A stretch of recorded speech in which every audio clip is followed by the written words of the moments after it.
All right, welcome everyone. We're Semblance of Sanity. I'm Caleb. I'm Jacob. And we're here for The Mandalorian. Season 1, Episode 1. That's right, because they've already confirmed a Season 2. Yep.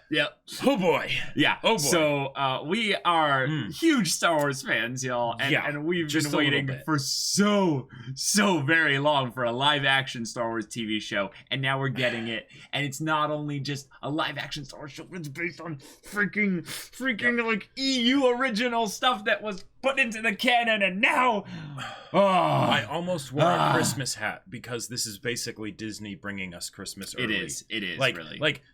I have never been this I don't know, I've never been looking forward to and dreaming about something like this happening for any show or anything before. I can't even speak properly because this is something that was not even in the realm of possibility for a younger Jacob. Right? It was just not even in fiction at all. Like of shows, forget Clone Wars and everything. All I had to do was just think and read occasional Star Wars books and things like that actually went into the Mandalorians.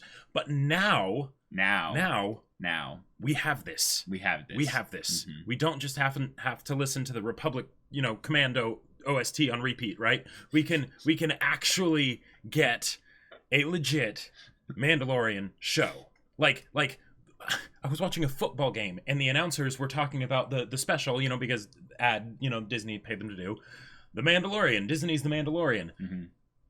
We are hearing football announcers say the Mandalorian on live television. What world are we living in? This guys? is so good. What is happening? So good. But we have to get into this. But let's preface things a little bit. Jacob and I do these kinds of reactions, reviews, plenty of them. We are primarily doing these with a lot of anime. But our first love goes specifically to Star Wars. It was what we grew up on in terms of fantasy and fiction, and seeing that. Disney bought Star Wars was a little bit of a worrisome thing, but the excitement we had of knowing that, okay, now we're going to be getting basically unlimited Star Wars for the rest of time, basically. It's just so exciting. I cannot say how happy I am. Like a part of me is wanting to not get too happy because this has been a dream for so long. Right? Like it's... And it's in the hands of people that really love Star Wars. Shout out to freaking Dave Filoni. You man among men. You awesome badass of the nerds. We are so proud of you for what you've done for the Star Wars universe and for what you've made canon. That didn't need to be made canon, but it did need to be. But it didn't. But it did. But it did. Yeah. But it did. Yeah. So also Favreau, which I love that he's fully involved in this as well. And there's plenty of other names and stuff as well. We'll get into those. Probably more eventually once I'm guessing they're gonna have individual episodes come out because there's a lot of cool directors in this. There's a lot of work that's been put into this. We know a couple things about the general premise and that this is a few years after Return of the Jedi. So we're seeing an empire in decline. You out there who regularly watch our reactions and stuff, you are going to see our true Star Wars nerds come out here. For those of you that have never seen anything from our channel, welcome to Semblance of Sanity. Be sure to support the original release through Disney Plus. Absolutely. This is a really exciting time in that a lot of the streaming services nowadays coming out are really half-assed. Just straight up. Just we have one exclusive thing or what have you, and then Disney just comes out and brings this amazing suite of things out there and is promising a lot more in the next year. And more. If you haven't already, just look up the full comprehensive list of all the things that Disney has on Disney Plus. It's actually insane. It's crazy. And The Mandalorian is just one of the things on there. Yeah. So, Mandalorian, we're going to get Beskar Gum. We're going to get actual bounty hunting. And we're going to get a fringe Outer Rim main character, Jacob. Let's But by the way, just a slight disclaimer. Don't get worried if I start making weird noises because this has been a fantasy in every sense of the word for a very long time. So, yeah. And, without further ado, let's get into this. All right, everyone. Now be sure to check out the reaction portion of the video in the description below, and then come back here to YouTube for the discussion.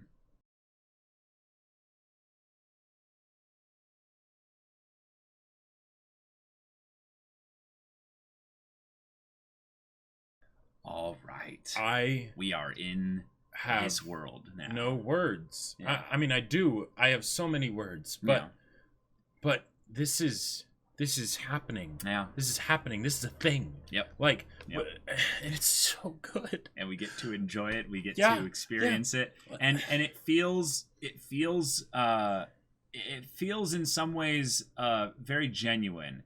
There's something that I want to say that's really beautiful about this work, is that a lot of times when you have a Star Wars movie, this is, I would say, probably part of the problem with the Star Wars movie, is that you feel maybe a little bit constrained to push a certain type of narrative overall, the hero's journey or something like that. Right. So that you end up getting, I would say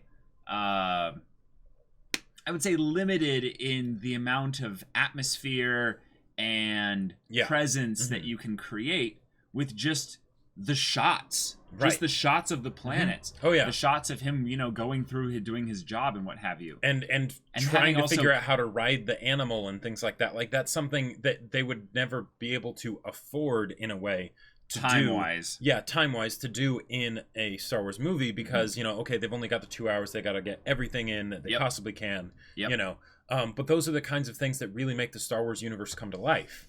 And like, there's the part of me, why I'm so excited, I feel like, is because there's a part of me that's just freaking out because this is a Mandalorian live action TV show, right? And that's insane. That's insane. The fact that that exists is ridiculous. Yeah. But this also feels like a return to form for Star Wars.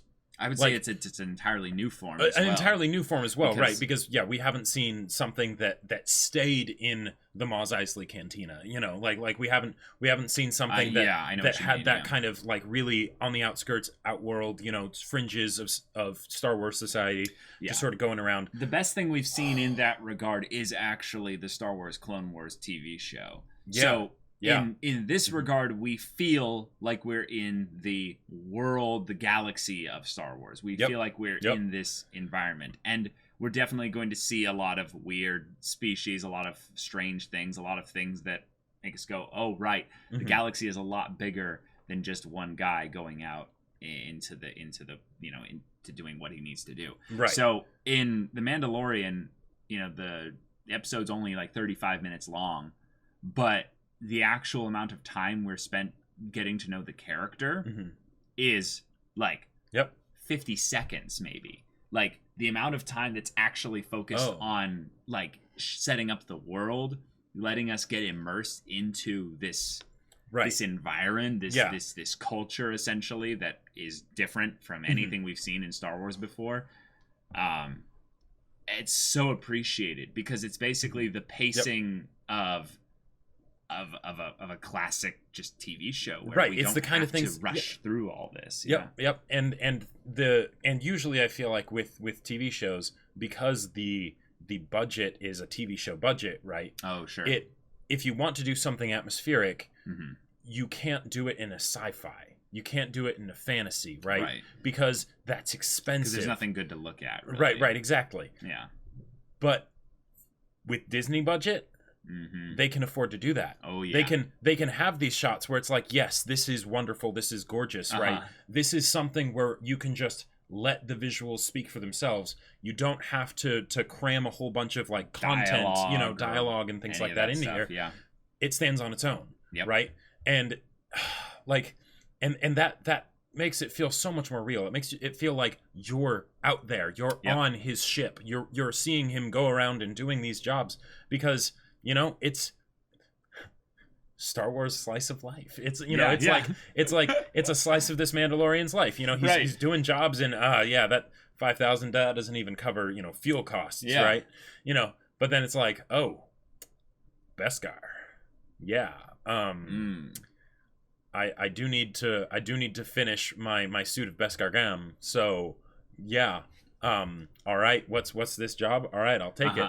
And the idea that they're also, like, because one of the things that is really tough whenever you have a silent type character, especially when they're the one that carries the story, is how do you give them humanity, right? How do you flush them out emotionally as a person to make them feel relatable, right? Rather than, especially when you don't even see their face, right? Rather than just being a walking suit of armor that's just like, oh yeah, I'm a badass, right? Like there was a part of me, a small part because of the amazing staff that are working on this project, but there was a small part of me that was worried that it would turn into like bad Star Wars fan service where it's like, watch me be a badass and I'm going to be cool and I'm going to pose for the camera and all that stuff.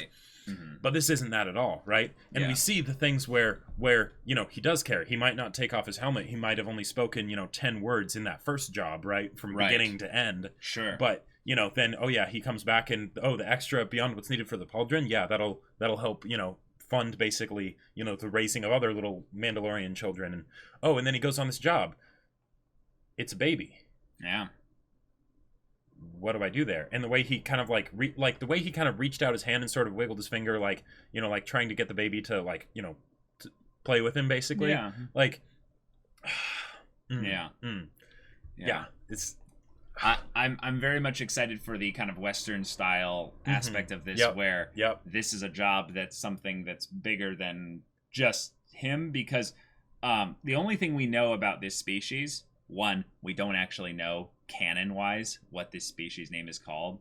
It has no official name. The Yoda species. It's just called the Yoda species. When Jacob was mentioning the Wills, that's basically from the original pitch and vision for Star Wars, which was that it was all told from the Journal of the Wills, hence the long time ago in a galaxy far, far away. Right. And a lot of people, I think, originally thought that Yoda's species was essentially going to be the Wills, since they were this ancient, like, you know, Yoda lives to be 1,000 years old, or 900 something, or 900 years old, you reach. But we've never met a species of one of these species specifically that wasn't force sensitive. Right, because Yoda was the Yoda, and then Yaddle, who is a member of the Jedi Council, I believe.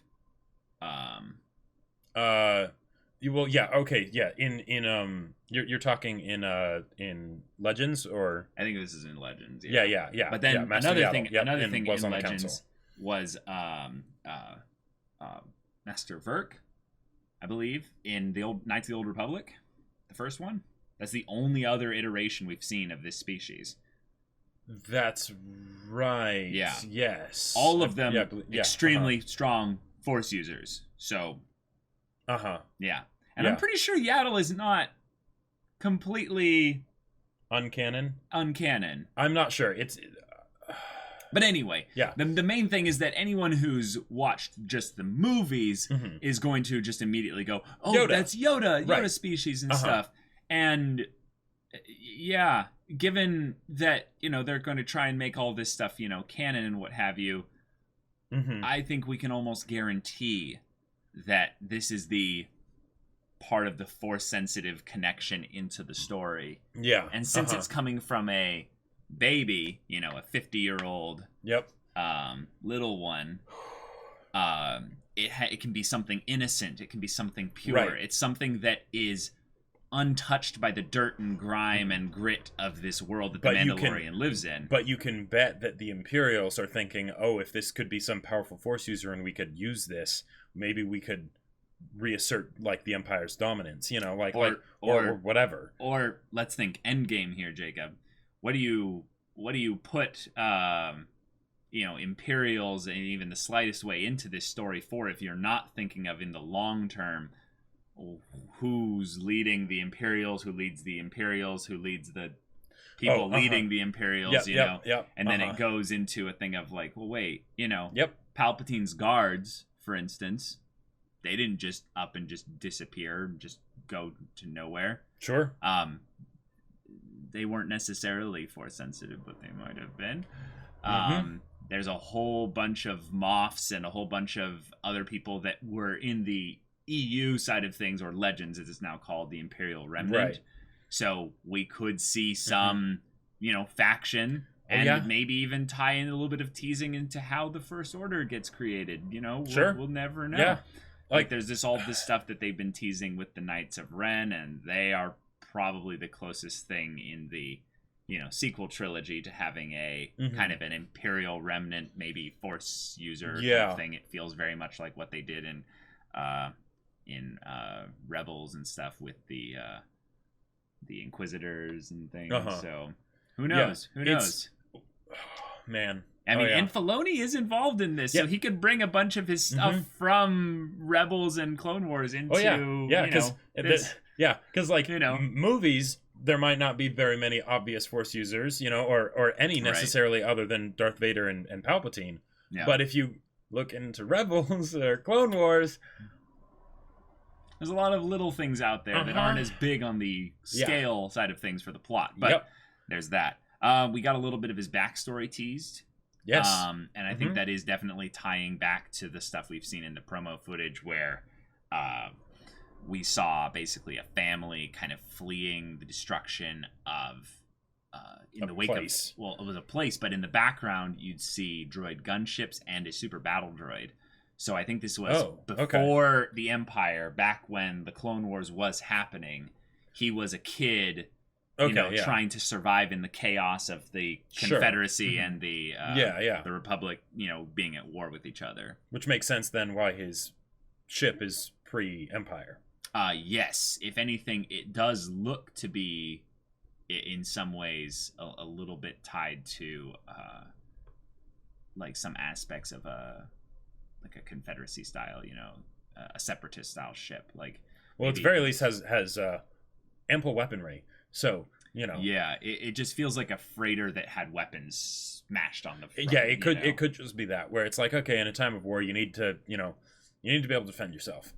Right. It has huge, big engines on the top there, so it's able true. Be able to handle that. But yeah, the guns look a little bit awkwardly placed, if anything. Like they're just basically smashed. Like, if you're in front of me, then I shoot you. Yeah. This thing is absolutely useless if I'm not initiating the engagement on...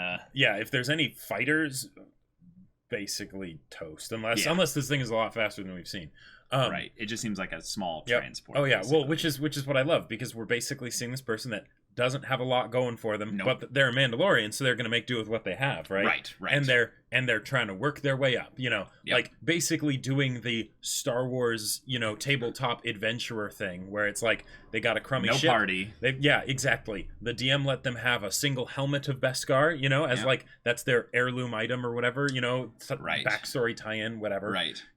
And they know how to keep them properly motivated, but then they throw in the perfect conflict of, here's like, I gave you a little bit of what you want.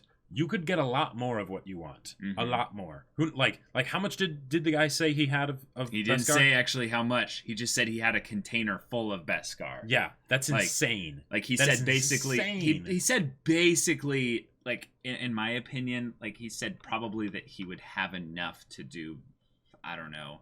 Like if that was something that was this like this big equivalent, right? And he probably coated a pauldron with enough to where the Beskar gun would be sufficient, or when it melts down, it's just exceptionally thin and it doesn't need to be that big or what have you. The main point is that he probably is giving him enough, unless he's lying, but that he'd be able to make almost an entire full suit. Right. I would say probably at the very least for everything torso and above. Yeah. Like maybe more. More. Like and that's the thing where it's like it makes such a great conflict, because it's a simple thing, right? Of, do you turn in this child and fulfill your bounty, which you accepted? Yeah. That could be considered the honorable thing, right? You took a job, you do it. It's not, whatever, right? You're a professional. And you get everything, you get all that, right? Yeah. But it's a kid. And what I love here is that they also, because one of the things about Mandalorians that I feel like is often missed is that they were actually exceptionally big on family. Yep. They were like you see, family was almost everything. It was more based around the clan than the immediate nuclear family, but more surrounding your clan, where your brothers, your sisters, your comrades, and so your family. So the fact that they showcased the Mandalorian little tribe clan, you know, there was awesome. I love it so much. It was small. Yep, fledgling, small. You know, exactly. Which you know, fits into the grander stories that were out there in Legends. But then it's also the idea that this is important to him, right? This is incredibly important to him. Yeah. So now here's this kid, and there's a place that the kid could potentially stay, be raised, you know, whatever. It's like no, he's gonna go take them back and get the Beskar. No, probably, but you think he would raise the kid? No, okay. But the thing is, but who knows, right? It's a cliffhanger that ends on a conflict that doesn't have to be resolved one way or the other. It basically, because we're in the early stages with this character, we'll see what kind of a person they are based on what they do, right? And and at the very least, he cared about the kid being alive enough to kill the droid, but that may have just been because, well, it would be a lesser, you know, thing and whatnot, and he doesn't have to split things with the droid and all that stuff. It was obvious that he was doing it because he wants the Beskar Gum. Like, the guy was saying, basically, if you do, you know, because bounty hunting is a complicated profession, you know, if you know, you confirm that, you know, that the target was killed, then, you know, we'll give you less, basically. I don't remember the exact numeral of like how much. Yeah, he didn't say. It was just, you know, it'll be for a reduced amount. I just don't remember. Yeah, kind of like how he didn't say how much was in the container. But then the scientist was like, hey, Dr. Pershing, I think is what he said, but he's like, hey, that's not what we agreed on. And so that's interesting. Now, why there's a scientist of sorts that doesn't seem to be very much in the Imperial kind of side of things, like he seemed more like a bumbling kind of you know, kind of character that's interested in one of Yoda's species. That's curious, but I totally think it's not at all something they're leaving up to guess, in that no, this is a huge deal to not only him but to his clan to bring this Beskar back. He's gonna as much of it as possible. The minute the IG droid pointed the blaster at this thing, he's like, nope. You're completely stepping over the line here. What I find interesting has nothing to do with whether or not he was going to bring the kid back alive, because of course he was going to. Is actually that the droid got a different missive, got a different order. That is curious, to bring it back dead. So maybe he wasn't hired by the same people. Yeah, I don't know. Yeah, isn't that odd? Yeah, that is odd. That is odd. Now, what it might have been, and this would be some really crazy stuff here, but what it might have been was a little bit of a test for the Mandalorian. Was a little bit of a test to see, like, oh, okay, we've got this IG droid. We're going to use that as basically the way to make sure that the mission succeeds overall. So we'll send it around the same time. We won't tell them that they're both going to be there.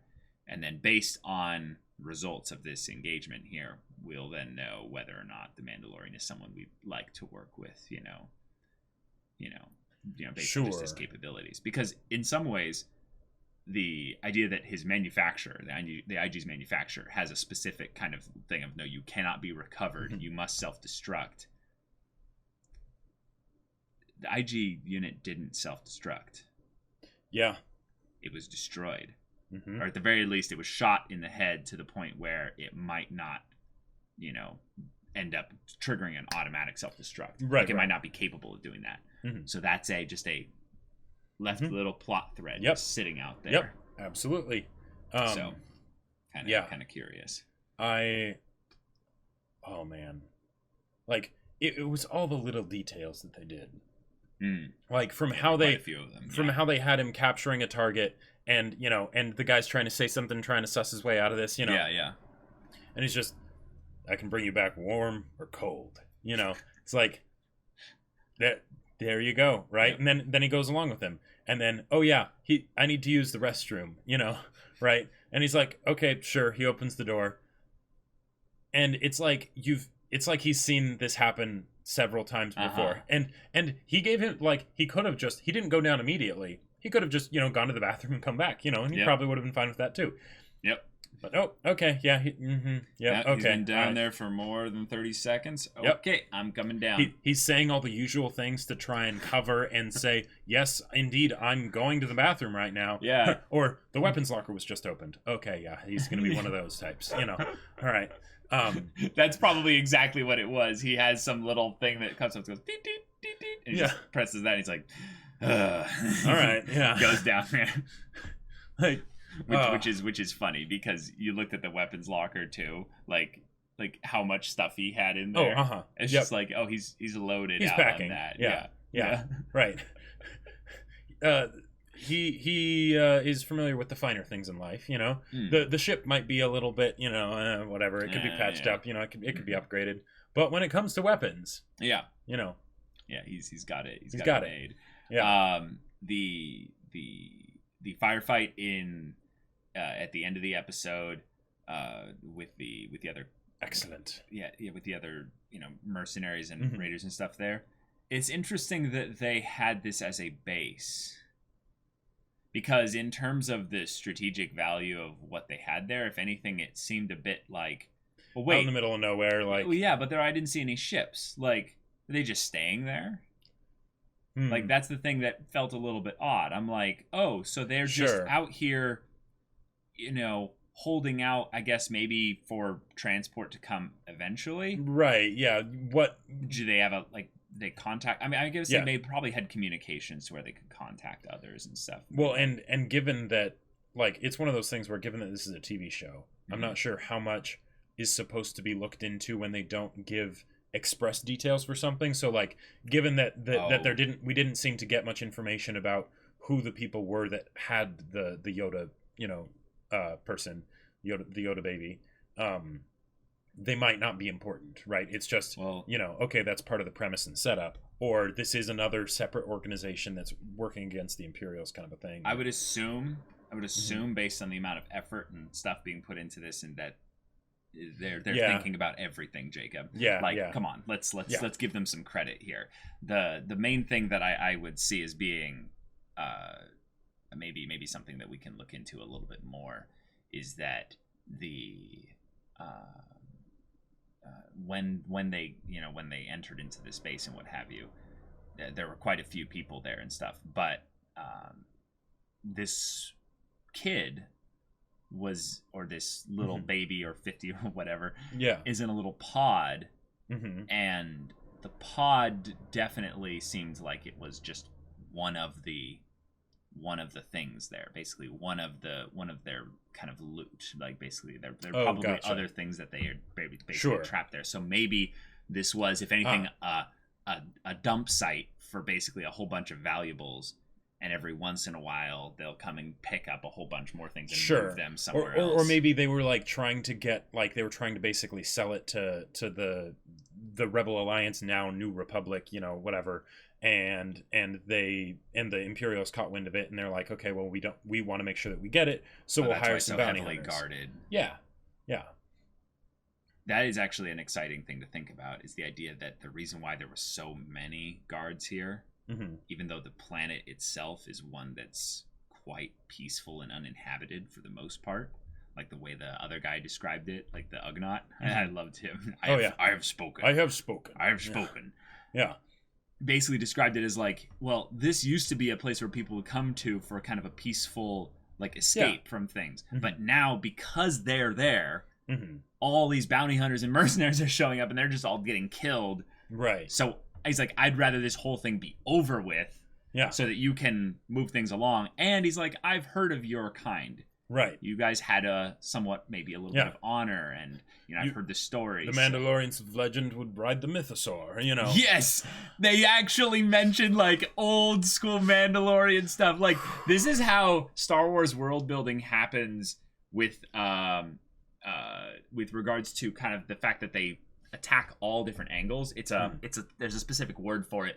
But basically this is where they seed the idea in the general public's mind that they're going to tell stories of these areas and time periods and stuff. Yeah. And we've known for a while now that they want to do an Old Republic, set of movies.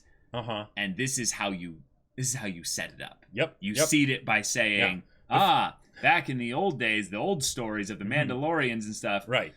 You rode the mythosaur. It's like, oh my god, are we gonna see Duxon? Are we going to see maybe not the Mandalorian Wars as they were in Star Wars Legends, but we could see a Mandalorian war. Or just a Mandalorian clan. Yeah, that's actually in its prime. Yeah. Oh yeah. Which you see Basilisk war droids. Wait, Caleb, why are you repeating what I said? I said we could see a Mandalorian war, and you said we could see a Mandalorian clan at its prime. It's the same thing. It's the same thing. Yeah. A tough challenge and exactly. Oh yeah, absolutely. Yeah. I mean, there's a lot of things that were changed when they brought in the planet of Mandalore in the Clone Wars TV show. They changed a couple things with regards to how. But even then, the whole idea of the Vizsla and the other Mandalorians, Death Watch and everything that didn't like that because it was a deviation from the old ways and all that stuff. Right, that's true. So if they go back before then, yes, when they were a lot more militant and a lot more, I would say a lot more like the kind of the inspirations that they were brought on the samurai.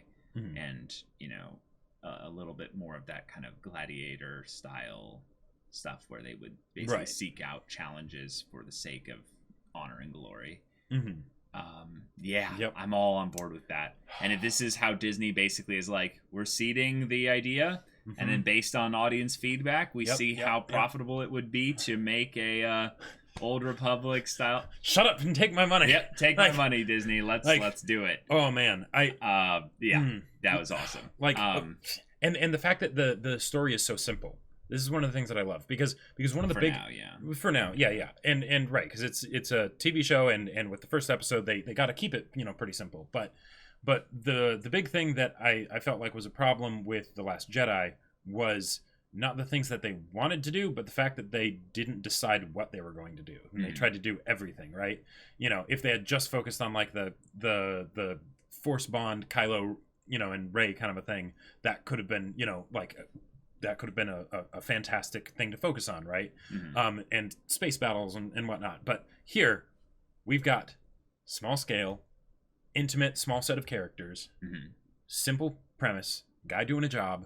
It's an important job. It might go badly. There's some mystery around it and all sorts of things. Right. But he's doing a job because, he's going to feed his family kind of, and also, get some dope ass armor. Yeah. There you go. Right. Yep. You don't need really anything more. We do need a character at some point, though. We do need a character. We are sitting on the bare bones skeleton of a character right now. It's a trickle. It's a trickle. No, I know. But I'm saying that in order to have a TV show, because one of the things that's the best things about a TV show is you get the time necessary to spend with the world, the characters, the plot, and everything involved. We are low on the character kind of depth area. Right. If we get to the point where there's another character that the Mandalorian can really talk to, like for instance the armor smith. Back at the clan, or his handler, even though his handler, it's more of a professional. It's a professional relationship. Then we can see a bit more of who he is. That gives meaning and weight to him being the stoic professional, man of few words, kind of Clint Eastwood, cowboy that walks into the bar. But this show has the presence. It has the presentation. Oh yeah. It has the Star Wars iconic feel to it. We are in Star Wars. I feel like I am watching a Star Wars tabletop game that's just done really well playing out before me with all of the effects and everything. Like that might seem so silly, like a tabletop game, but no. Be so but fun, but we have a Mandalorian adventurer here, and we're gonna see what happens. So y'all, thank you so much for watching this episode's reaction and discussion. If you want to see the next episode's reaction and discussion, episode 2, right now though, go check out the link in the description below for our Patreon. You can get on early access there. And you can watch full-length reactions there where it's uncut with a timer so you can sync up your footage to it. And any level of support gets you access to our Discord where you can chat with us and the community there about Star Wars, about this show specifically. You can talk with us about all kinds of other stuff there, like the book that Jacob wrote that's pretty awesome. Yes, I wrote a sci-fi novel, not at all inspired by the Mandalorian. Not at all. Awesome badass space armor and whatnot. But it's on Amazon in both hardcover and ebook. The link's in the description, so go check it out. And hope you like it. If any of that interests you, we'll see you there. But until then, we're Semblance of Sanity. I'm Caleb. I'm Jacob. And we'll see you all next time.